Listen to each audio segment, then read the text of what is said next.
ለየካቲት በዛቲ ዕለት አይረፍ። ቅዱስ ኤፍሬም መታሰቢያው ነው። በረከቱ ጋራት። በዚችም ዕለት የጴጥሮስና የሶፊያ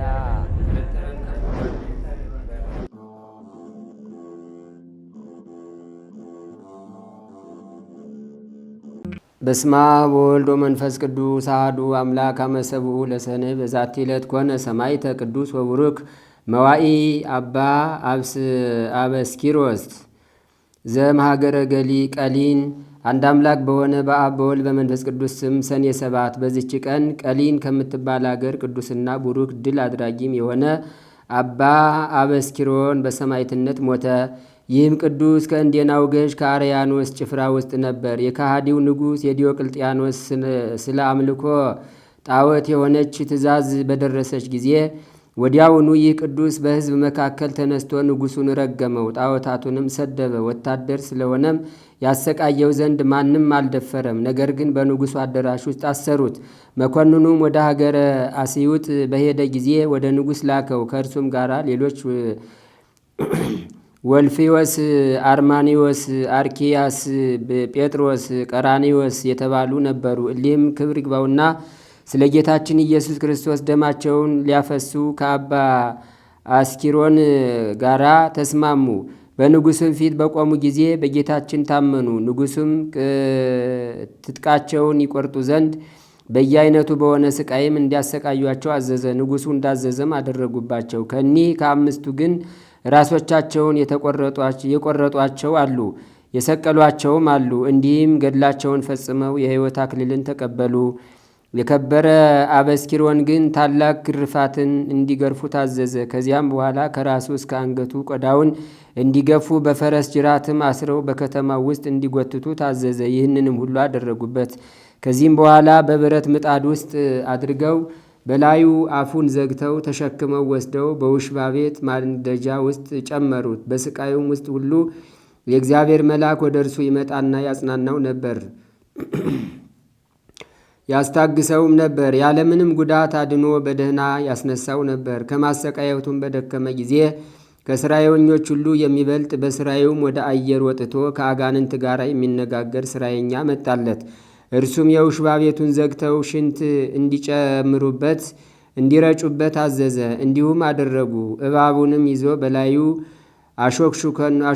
አሾከሾከና ለሁለት ክፍል ሆኖ ተሰነጠቀ። መርዙንና ሆድ ዕቃውን ወስዶ በብረት ወጭት አድርጎ አበሰላቸው። በውሽባ ቤቱ ውስጥ ወደ አባ አበስኪሮን አቅርቦ ያንን መርዝ ይበላ ዘንድ ሰጠው። ቅዱሱም በላ፣ ግን ምንም ጉዳት አልደረሰበትም። ያም መሰሪ የመኳንንተ ጽልመት አለቃቸው ሆይ በዚህ ክርስቲያናዊ ላይ ኃይልን አድርግ ብሎ ጮኸ። ምንም ጥፋት ባልደረሰበት ጊዜ መሰሪው አደነቀ። ቅዱስ አበስኪሮንም መሰሪውን የሚራዳህ ሰይጣንህስ በክብር ባለቤት በጌታዬ በኢየሱስ ክርስቶስ ኃይል አንተን ይቀጣሃል አለ። ወዲያውኑ ጥሎ የሚያንከባልለው ክፉ ሰይጣን ተጫነበት። ክብር ይግባውና በጌታችን ኢየሱስ ክርስቶስ እስከታመነ ድረስ አሰቃየው። መኮንኑም የመሰሪውን ራስ ይቆርጡ ዘንድ አዘዘና በሰማዕትነት ሞተ። በቅዱስ አበስኪሮን ላይ ግን ቁጣና ብስጭትን በመጨመር ጽኑ ስቃይን አሰቃየው። አባለ ዘሩንም እንዲቆርጡ አዘዘ። እርሱ ግን በመከራው ሁሉ እግዚአብሔርን ያመሰግን ነበር። ከዚህም በኋላ ራሱን በሰይፍ እንዲቆርጡ አዘዘና ቆረጡት። የድል አክሊልንም በመንግሥተ ሰማያት ተቀበለ። ከቅዱስ አበስኪሮን ታምራትም አንዱን እንነግራችኋለን። በግብፅ ደቡብ በስሙ የታነጸች ቤተ ክርስቲያን ነበረች። በካህናቷም ክፉ ስራ የሚሰሩ ክፉዎች ነበሩ። ቅዱስ አበስኪሮንም ከክፋታቸው ተመልሰው ንስሐ ቢገቡ ብሎ ጠበቃቸው። ባልተመለሱ ጊዜ ግን የንዳድ በሽታ አምጥቶ ሁሉም በአንዲት ጊዜ ሞቱ። ከዚህ በኋላ ቅዱስ አበስኪሮን በፈረስ ተቀምጦ የላይ ግብፅ የሆነችው ብያሁ ወደምትባል አገር ደረሰ። የአገር ሰዎችም በደጃቸው ተቀምጠው ሳይተኙ በጨረቃ ብርሃን እርስ በርሳቸው ያወሩ ነበር። የከበረ አበስኪሮንም ከፊታቸው ደርሶ ሰላም ለእናንተ ይሁን አላቸው። ባዩትም ጊዜ ሰላምታውን አጸፋ እየመለሱ ተነስተው ተቀበሉት። ሁለተኛም ያቺን የሚሻትን ምድር እያመለከታቸው ከምድራችሁ ጥቂት እንድትሰጡኝ ይሻለሁ አላቸው። እነርሱም ጌታችን እንደወደድክ ይሁንልህ አሉት። 100 የወርቅ ዲናርም ሰጥቷቸው ተሰወራቸው። እነርሱም ከዚህ ራእይ የተነሳ አደነቁ። ከተኙ በኋላም ቤተ ክርስቲያኒቱን አፍልሶ ከግብፅ ደቡብ ወደ ላይ ግብፅ ብያሁ ወደምትባል አገር 100 የወርቅ ዲናር ወደ ገዛት ምድር ከንዋየ ቅዱሳቷ ሁሉና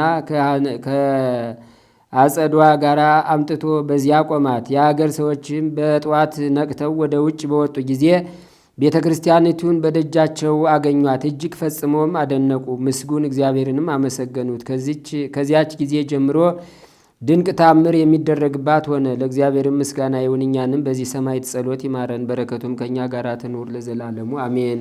ሰላም ለአበስኪሮን ዘተአገሰ መከራ እስኪቱ ወርእሱ እስከ መጥባይት ተመትራ በእደ መኮንን ምውት ለሕይወተ ክርስቶስ ዘኢተዘከራ ወለዘተቀትሉ ምስሌሁ ወዘተተክሉ ጌራ ሰላመ እብለክሙ ለዮሐንስ ሃራ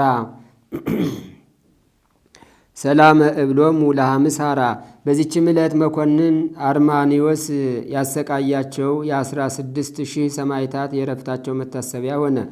በረከታቸውም ከእኛ ጋር ትኑር ለዘላለሙ አሜን። ሰላም እብል እልፈ ወስሳ ምእተ ዘትፈቅዱ እንበለ ዘውእዩ ሰብ ወእንበለ ተሰዱ እለፈጸሙ ምንዳቤ በአርማኒዎስ በእዱ አርእስተ ዘርየ ከመባይ ጋር ትኪዱ መንገለ ነገዱ አንትሙ ንግዱ። በዚችም ዕለት አምላክን የወለደች እመቤታችን የድንግል ማርያም ቤተ ክርስቲያን የተከፈተችበትና የከበረችበት ነው። እርሷም ዌላ በሚባል አደባባይ ያለች 3 ዓመት ከ6 ወር ተዘግታ የኖረች ነበረች። ይኸውም በ1020 ዓመተ ሰማዕታት ነው። ከእመቤታችን ድንግል ማርያም ሰው ለሆነ ሕይወትና መድኃኒት አድርጎ እርሷን ለሰጠን ለእግዚአብሔር ምስጋና ይሁን ለዘላለሙ አሜን። ሰላም እብል ለርህወተ ቤትኪ ዮም ከመ ኤልያስ አርሃ ወሆህተ ዝናም በስሱ አውርሃ ወበሰላስ አም ማርያም ስመሪ ላአርህወቶ ለህሊናየ ህቱም ከመላይሌሁ ይትካአው ምስለ ጽድቅ ሰላም። አንድ አምላክ በሆነ በአብ በወልድ በመንፈስ ቅዱስ ስም ሰኔ 8 በዚች ቀን አምላክን የወለደች በሁለት ወገን ድንግል የሆነች የእመቤታችን ማርያም የታወቀችው በውሃ ምንጭ ዘንድ ያለች የቤተ ክርስቲያኗ ቅዳሴ ነው። በዚችም ዕለት የ1002 ሰማዕታት መታሰቢያቸው ነው። በዚችም ዕለት የርማኖስ እናት ትምዳ አረፈች። በረከቷ ከእኛ ጋር ይኑር ለዘላለሙ አሜን። ዘአቅረብኩ ማሕሌተ አዘኪርያ ይላፈ ምለተ ጸምዱ ከዘልፈ ለላ አነብብ ተወከብ ዘንዴቴ መጽሐፈ እንተረሰይ ከግዚኦ ጸዲቀ መበለት ውኩፈ እምለ አቡኡ ላን ዘተርፈ ነቢያት ቅዱሳን ሐዋርያት ሰባክያን ሰማዕት ወጻድቃን ወመላእክት ትጉሃን ደናግል አዲ ወመነኮሳት ሄራን ባርኩ ባርኮ ጉባኤ ዛቲ መካን እስከ አረጋዊ ልሂቅ ወንዑስ ሕፃን ለዘጸሐፎ በክርታስ ወለዛ አጻፎን ዘይደርስ ወለዛ አንበቦ ወለዘ ተርጎሞ በልሳን ሐዲስ ወለዘ ሰማ ቃሎ በዝነ መንፈስ በጸሎተሙ ማርያም አራቂተ ኩሉም ባይስ እቡረ የመሐረነ ኢየሱስ ክርስቶስ ታምሪሆሙ ለአብ ወወልድ ወመንፈስ ቅዱስ በረከቶሙ ወሳለ ረድኤቶሙ ያህሉ ምስለ ኩልን ህዝበ ክርስቲያን ለዓለም ዓለም አሜን። በረከታቸው ይቅርታቸው ረድኤታቸው ከሁላችን ከህዝበ ክርስቲያን ላይ ጸንቶ ይኑርና አብ ወልድ መንፈስ ቅዱስ ያደረጉት ታምር ነው። ከዕለታት በአንዲት ቀን አብ ወልድ መንፈስ ቅዱስ ወደ ጽርሐ አርያም ገብተው ነገር ተናገሩ። ሰው ሁሉ በየወሩ ንባባችን ያድምጥ። በበዓላችን ቀን በዓመት እንደሚመጣ እንደ ትንሣኤ ቀን ይሁን። እስከ ፍጻሜም ድረስ ዋዜማ አድርጉ። እስከ ፍጻሜውን ድረስ ኑሯችሁ ወዴት ነው እያላችሁ ቅዱሳን ሕጋቸውን ሰምተው በደብራቸው ይሰበሰባሉ። ባህታውያንም ተሰብስበው በአንድ ቦታ በዓል ያድርጉ። እርስ በርሳቸው በአንድነት ይሰባሰቡ። ካስቀደሱ በኋላ ስጋውን ደሙን ከተቀበሉ በኋላ ወደ ቤታቸው ይሄዳሉ። ሁለተኛም መላእክት ተሰብስበው በዚያች ቀን ደስ ብሏቸው ምስጋና ያመሰግናሉ። እኛም ከዙፋናችን ወደ ሲኦል ወርደን በክፉ ሰዎች ስራ የተጋበዙትን የኃጥአንን ነፍሳት እናሳርጋቸዋለን። በዚያም በበዓላቸው ቀን እናወጣቸዋለን። እርስ በርሳቸው ይጫወታሉ፣ ደስታ ያደርጋሉ። ከሲኦል እንወጣበት ዘንድ የተደረገን የአብ ወልድ መንፈስ ቅዱስ ይህ በዓል ኃጥአን ሁሉ ይሁንልን እያሉ ይመኛሉ። ሁለተኛም አብ ወልድ መንፈስ ቅዱስ በበዓላቸው ቀን ከጾም በቀር እንደ እሁድ ፋሲካ አድርጉ አሉ። ህብስትንም ብሉ፣ እህልም ያጣችሁ እንደሆነ መሬትን ቅመሱ፣ ውሃንም ጠጡ። ይህንን አፈሩን የቀመሳችሁ እንደሆነ እኛ በመንግስተ ሰማያት የሚገባ ዋጋ እናደርግላችኋለን። በልቡናችሁ የተመኘ የእኛን ዝክር ለማድረግ ገንዘብ ያጣ እንደሆነ ዝክራችን ከዘከረ ጋራ እኩል ይሆናል። ደስታውን ፈጽሞ ወደማያልቅ ወደ መንግስተ እግዚአብሔር ይገባል። ይህን ከተናገሩ በኋላ ሥላሴ ሁለመናዋ በብርሃን ወደ ተመላች ሰማያዊት ወደምትወር ወደ ኢየሩሳሌም ሄዱ። በረከታቸውና ይቅርታቸው የአብ የወልድ መንፈስ ቅዱስ በረከታቸው አይለየን ለዘላለሙ አሜን። ራሔል እንባዋን ወደ ሰማይ ረይታ ያለኑ በዚህ ሰማይ አምላክ እስራኤል አዶናይ በእውኑ የኔን የልጆቼን ደም የሚያይ ነፍሳቸውን የሚያይ የኔን ስቃይ የሚያይ የሌሎችንም መከራ የሚያይ አለ ወይ እግዚአብሔር በዚህ ሰማይ አለች። የዛን ጊዜ ይላል ነብዩ ድምፅ በራማ ተሰማ። ራሔል ስለ ልጆቿ አለቀሰች፣ መጽናናትን አላገኘችም የሉምና አለ። በዛ ሰዓት ግን እግዚአብሔር አለው አለ። ሰማይ ኩጋሮሙ ለሕዝቤ የሕዝቤን መከራ ሰማሁ፣ ወረዱ፣ አድናቸዋለሁ፣ አወጣቸዋለሁ አለ። እቺ ሰዓት ምን ያህል የምታስፈራ ናት! እቺ የሚቀድሱባት ሰዓት ምን ያህል የምታስፈራ ናት! መንፈስ ቅዱስ ከሰማየ ሰማያት የሚወርድባት እነሆ ህብስቱ ተለውጦ ስጋ መለኮት፣ ወይኑ ተለውጦ ደመ መለኮት የሚሆንባት የሚቀድሱባት ይህች ሰዓት ምን ያህል የምታስፈራ ናት! ደሙ በሌለበት የሞት መልአክ ይገባል። ደሙ በሌለበት ቀዩ ፈትል በሌለበት በኢያሪኮ የጣዖት ከተማ በዛ ቤት ውስጥ ሞት ይገባል። ቀዩ ፈትል ባለበት በረሃብ ቤት ሞት አይገባም። በኦርቶዶክሳውያን ዘንድ ሞት አይገባም። በተዋሕዶ ልጆች ዘንድ ሞት አይገባም። በ40 ቀን በ80 ቀን ያለው በውስጣቸው ያለው ስጋና ደም ያ ቀይ ፈትል የኢየሱስ ደም እያንዳንዳቸውን ከሞት የሚያድን ነው። ወወልድ ወመንፈስ ቅዱስ አሃዱ አምላክ አሜን።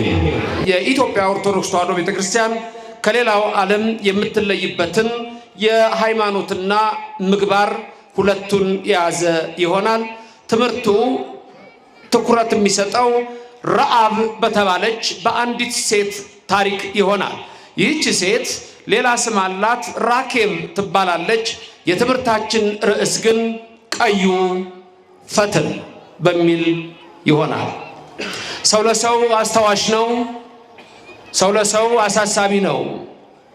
በልቡና የሚያሳድር በአእምሮ የሚቀርጽ የቃሉ ባለቤት ሕያው እግዚአብሔር የምትሰሙትን ቃል ሁሉ በልቡናችሁ ጽላት ይጻፍላችሁ። ለእኔም ለምናገረው ማስተዋሉን ጥበቡን ምስጢሩን ጳውሎስ ሐዋርያ እንዳለ የቃሉን ደጅ እንዲከፍትልኝ ሁሉ ጊዜ በጸሎታችሁ አስቡኝ። ይህ ቃል የሚሰማችሁ ሁሉ አሳብ ሕሊናችሁ በሰማያት ይኑር። ያላችሁበትን ስፍራም እወቁ። ደስ በሚያሰኙ ጆሮዎች የወንጌልን ዜና አድምጡ። አንድም እንኳ በዚህ ቅጽር የራሱን ወሬ የሚያወራ ሰው ከቶ አይሰማ። ምድርን ባያት ጊዜ እንድትንቀጠቀጥ ለሚያደርጋት ደሴቶችንም ለሚያቀልጠው ኃያልና ብርቱ አምላክ ለሰራዊት ጌታ ለእግዚአብሔር ልቡናችሁን አስባርኩ። ቀዩ ፈትል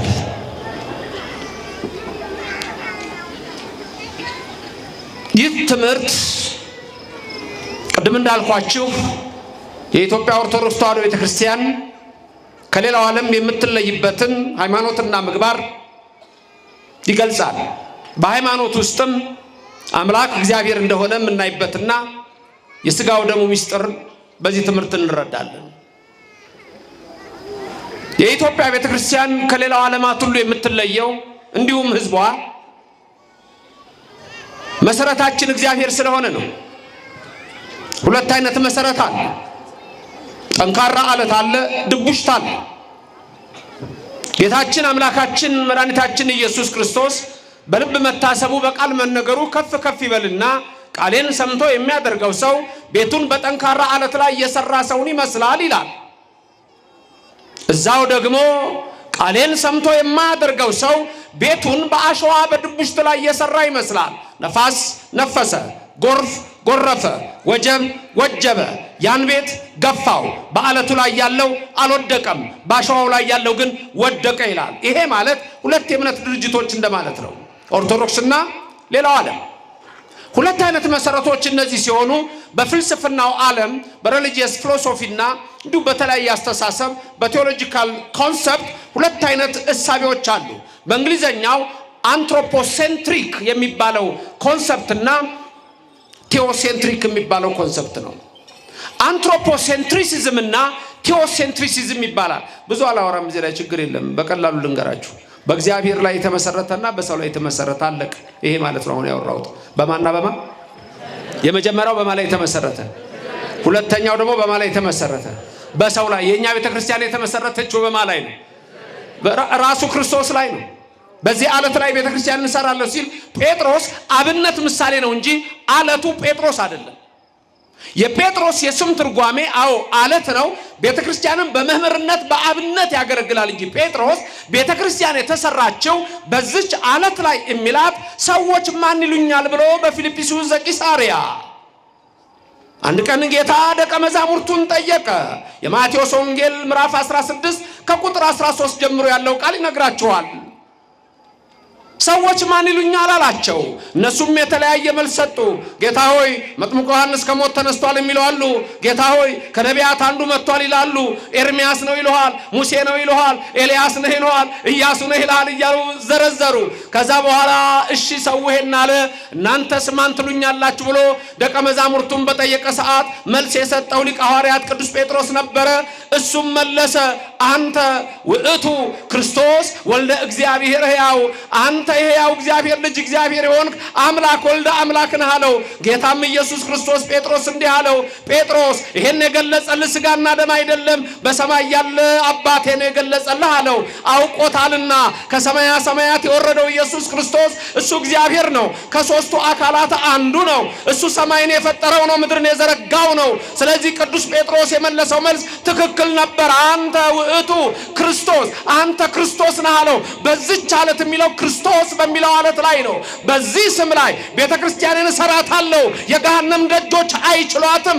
ለዘላለም እቺ ቤተክርስቲያን መርከብ ልጆቿን ይዛ ወደ ሰማይ መንግስት፣ ወደ መንግስተ ሰማያት የምታገባ ናት። ኦርቶዶክስ ማለት ይሄ ነው። ክርስትና ማለት ይሄ ነው። ተዋህዶ ማለት ይሄ ነው። ወደ እግዚአብሔር መንግስት የምንገባበት የተመሰረተውም በእግዚአብሔር ላይ ነው። ክብርም ምስጋናም ለሥላሴ ይሁን።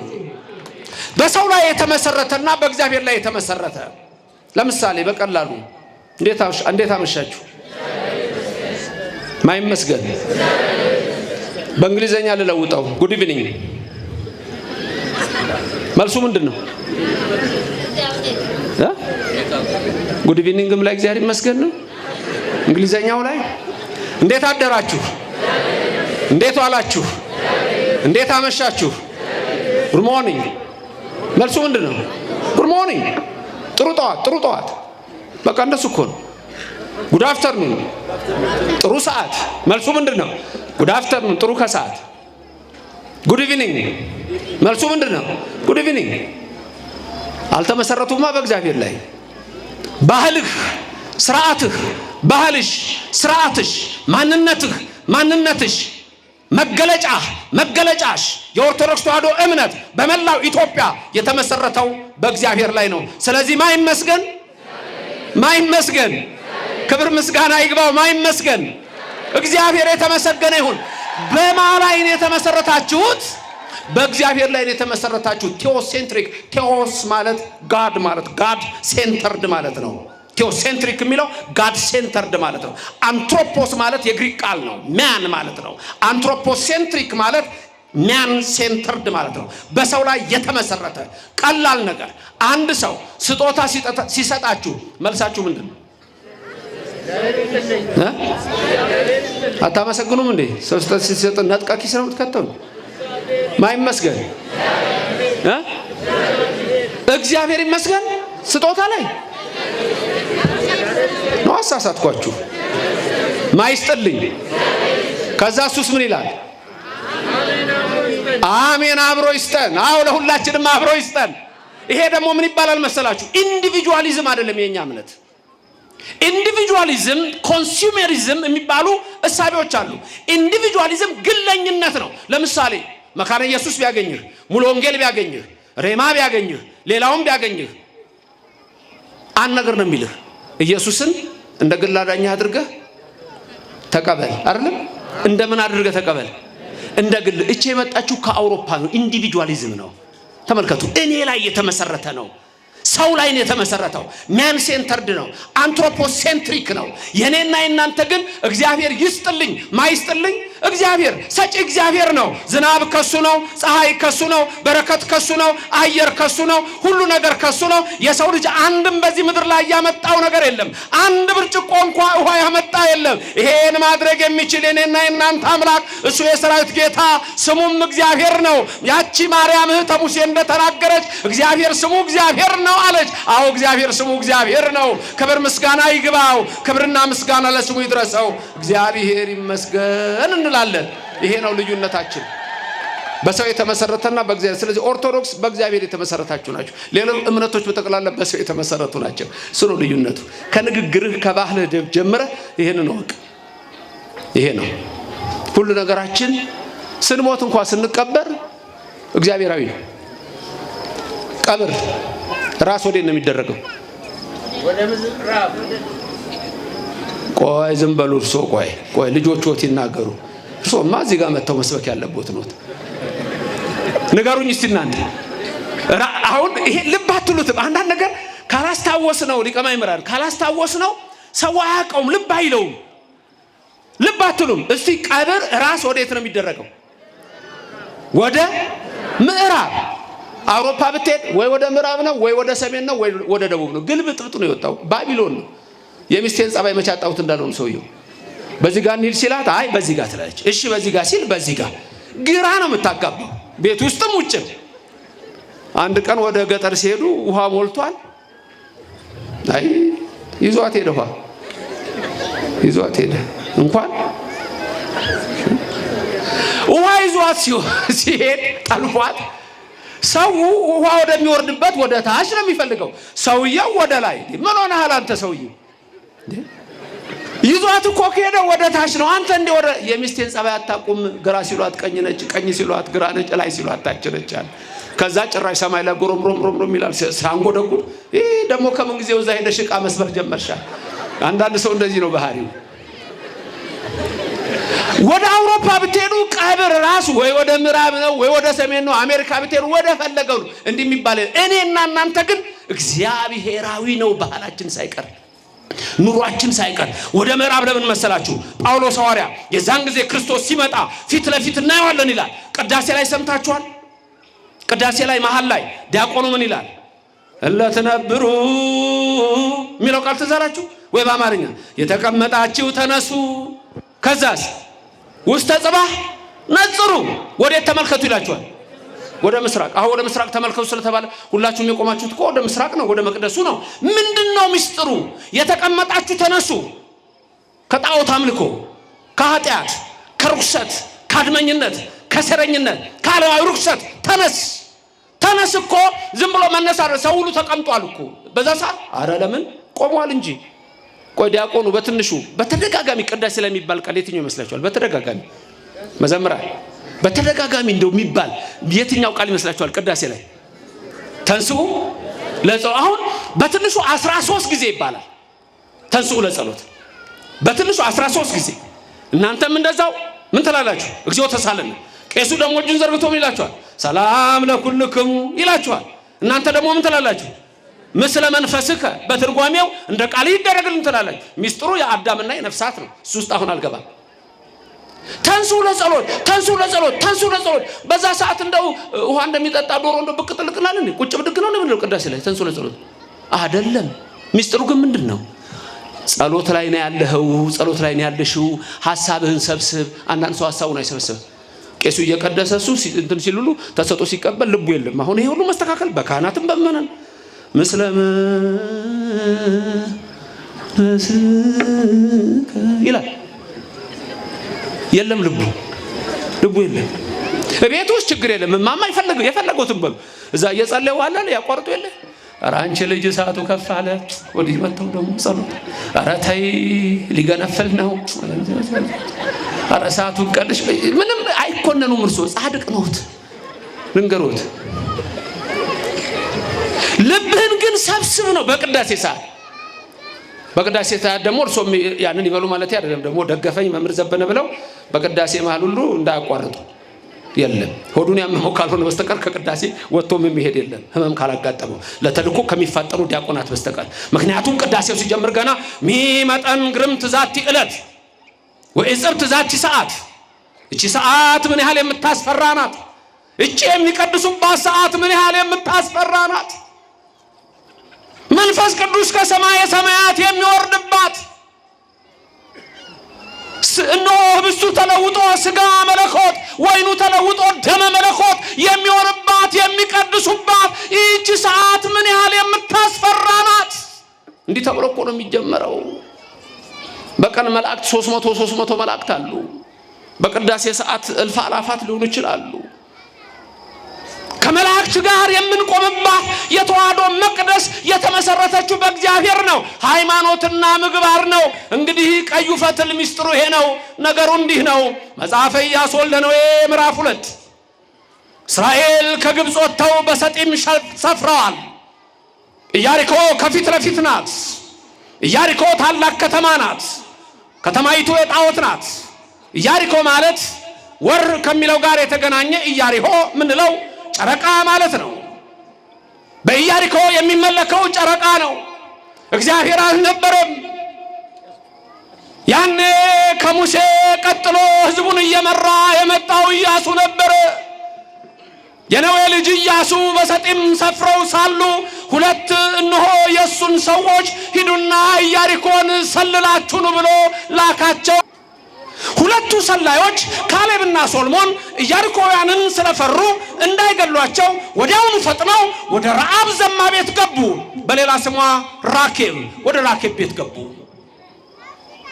ራኬብም ረዓብ ፈጥና ሸሸገቻቸው ወዲያውኑ የኢያሪኮ ንጉሥ ይህን ስለሰማ ወደ ረዓብ ቤት ገብተዋል ተብሎም ስለተወራ ወዲያውኑ መልእክተኞችን ወደ ረዓብ ዘማ ቤት ላከ ረዓብ ዛሬ ሁለት ጸጉረ ለውጥ ሰዎች ወደ አንቺ ቤት ገብተዋል ሁለት እስራኤላውያን ወደ አንቺ ቤት ገብተዋል አምጪ አሏት ልክ ነው አለች ረዓብ ገብተው ነበር ግን ሸሽጋቸዋለች ገብተው ነበር አሁን እኮ ወጡ አለቻቸው መግባታቸውን ብታምንላቸው መውጣታቸውን አመኗት ይላል ከዛ በኋላ እነዚህ ሰዎች ሸሽጋ በሉ በሌሊት ተነስታችሁ ሂዱ ግን አንድ ነገር አውቃለሁ አለች ረዓብ ስለ ረዓብ ልንገራችሁ ረዓብን ቅድም ያልኳችሁ ሃይማኖትና ምግባር እነዚህ ሁለት ነገሮች በሷ ውስጥ ይገኛሉ ጳውሎስ ረዓብ በእምነት ዳነች ይለናል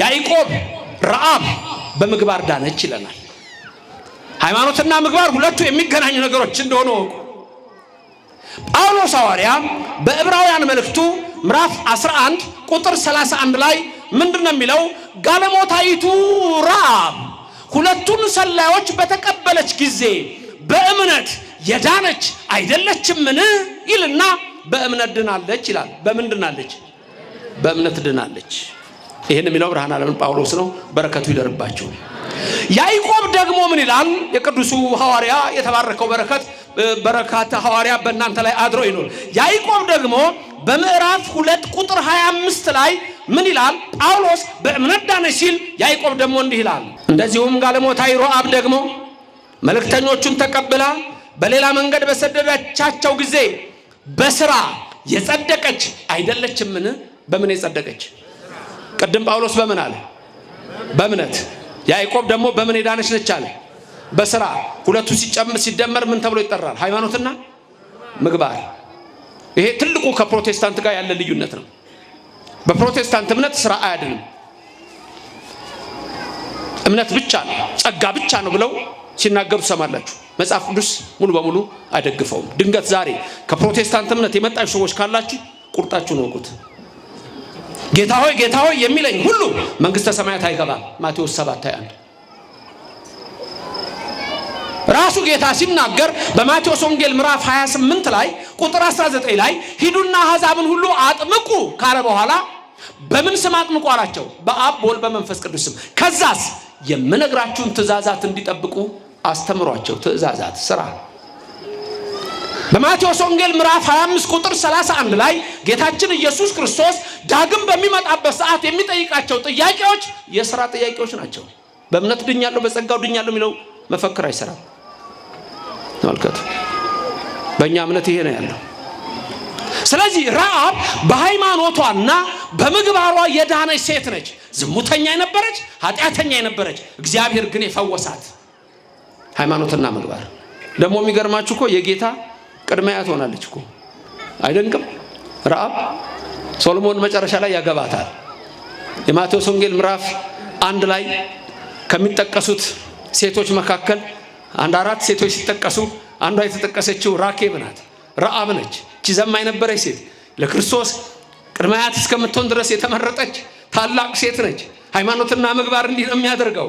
የማቴዎስ ወንጌል ስትመለከቱ በማቴዎስ ወንጌል ምዕራፍ 1 ላይ ቁጥር 5 ላይ ሶሎሞንም ከራኬብ ቦዔዝን ወለደ፣ ቦዔዝም ከሩት ኢዮቤድን ወለደ፣ ኢዮቤድም እሴይን ወለደ፣ እሴይም ዳዊትን ወለደ፣ ዳዊት ደግሞ የክርስቶስ አባት ተባለ።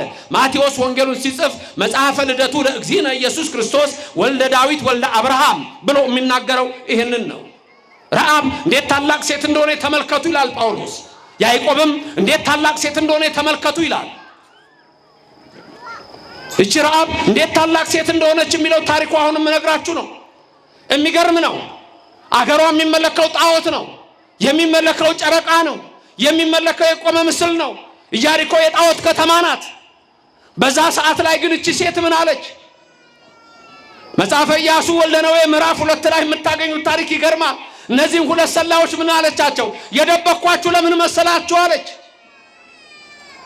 ከሌላው ሰው ተለይታችሁ አይደለም እናንተን የደበኳችሁ፣ በእናንተ ላይ ያለው እግዚአብሔር ግን ታላቅ ስለሆነ ነው አለች። ክብርና ምስጋና ለእግዚአብሔር ይድረሰው።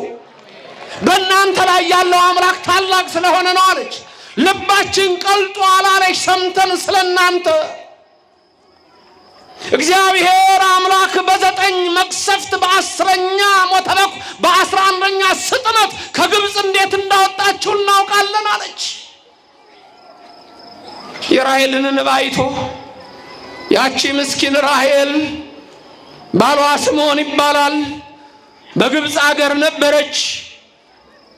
ባሏ ስለሞተ በባሏ ፈንታ ጡብ እንድትረግጥ ተፈረደባት። ራሔል መንታ ልጆች በማህፀኗ ጸንሳ ነበረ። የመውለጃዋ ወራት ደርሶ ጭቃ እንድትረግጥ ተደረገች። የቆዳ ጅራፍ ያዘውን የፈርዖን ወታደር እባክህ አለችው። እነሆ ውጋት ይሰማኛል፣ በማህፀኔ መንታ ልጆች አሉ፣ እባክህ ፍቀድልኝና ወጥቼ ልጆቼን ልገላገላቸው አለች። እስራኤል በግብፅ በመከራ ውስጥ ወድቀዋል። እግዚአብሔር ከኛ ጋር ከሆነ ከመከራ ያወጣናል። እኛ ከእግዚአብሔር ከራቅን ግን መከራ ይገርፈናል እንጂ እግዚአብሔር የማይሰራበት ሰዓት የለም፣ የማያደምጥበት የለም። ኃጢአት በደላችን ሲበዛ ግን እግዚአብሔር ምን ይላል? ጆሮዬን ይዛለሁ ይላል እግዚአብሔር። እግዚአብሔር ጆሮን ያዘንብልልን። ራሔል እባክህ ብላ ስትለምነው ያ የግብፅ ወታደር ግን እንዲህ አላት፣ ሰማሽ? ብትወልጃቸው እንኳን በዛው ትወልጃቸዋለሽ፣ ከጭቃው ጋር ትረግጫቸዋለሽ። የባሪያ ደም ጡቡን ያጠብቀዋል እንጂ አያላላውም አላት። አለቀሰች፣ ደነገጠች። ወዲያው ያች ራሔል መንታ ልጆቿ ውልቅ ብለው በጭቃ ውስጥ ወደቁ።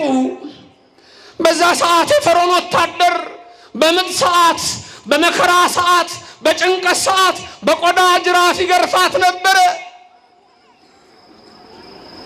የራሔል ልጆች ወዲያውኑ ድምፅ አሰምተው ጸጥ አሉ። ራሔል እንባዋን ወደ ሰማይ ረጨች። ያሎኑ በዘሰማይ አምላከ እስራኤል አዶናይ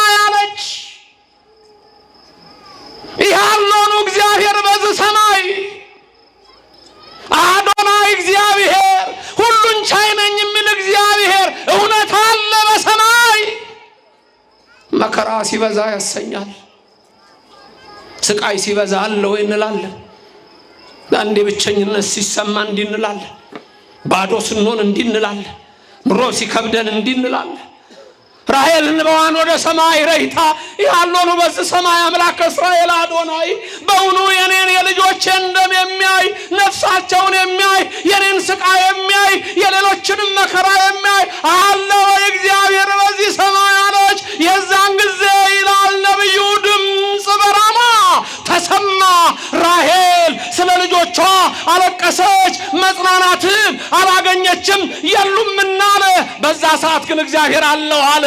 ሰማይ ኩጋሮሙ ለሕዝቤ የሕዝቤን መከራ ሰማው፣ ወረድ አድናቸዋለሁ አወጣቸዋለሁ አለ። የፈርዖን ሰራዊት ለ9 መቅሰፍት በ10ኛ ዓመተ በኩር በ11ኛ ስጥመት በቀይ ባህር ዘግቶ እስራኤልን አሻገረ። ክብረ ምስጋና ለስሙ ይድረሰው። አይችልም? አያደርግም? አይችልም? የኔና የናንተ አምላክ ከመከራ ማውጣት አይችልም ወይ?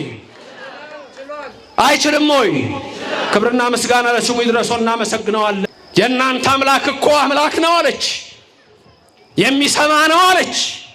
የኛ አምላክ አይሰማም እኮ አለች፣ ጣዖት ነው አለች። በጣዖት ከተማ ውስጥ የምትድን አንድ ሴት ያውን ዘማ የተባለች። አንዳንዴ የኛ ነገር ኃጢአተኛ እንድላልስብ በደለኛ የራሴና ላይ ግመል ትውጣለህ ትንኝን ታጠራለህ ይላል። አንተ ፈሪሳዊ ግብዝ ወዮት አለብህ። ላይህ በቀሚስ አምሯል፣ በልብስ አምሯል፣ ውስጥ ግን ቅሚያና ምኞት ተመልቷል። የተቀበረ መቃብር ነው የምትመስሉት። ላዩ በቀለም ነው፣ ውስጡ ግን አጥንት ነው ያለበት።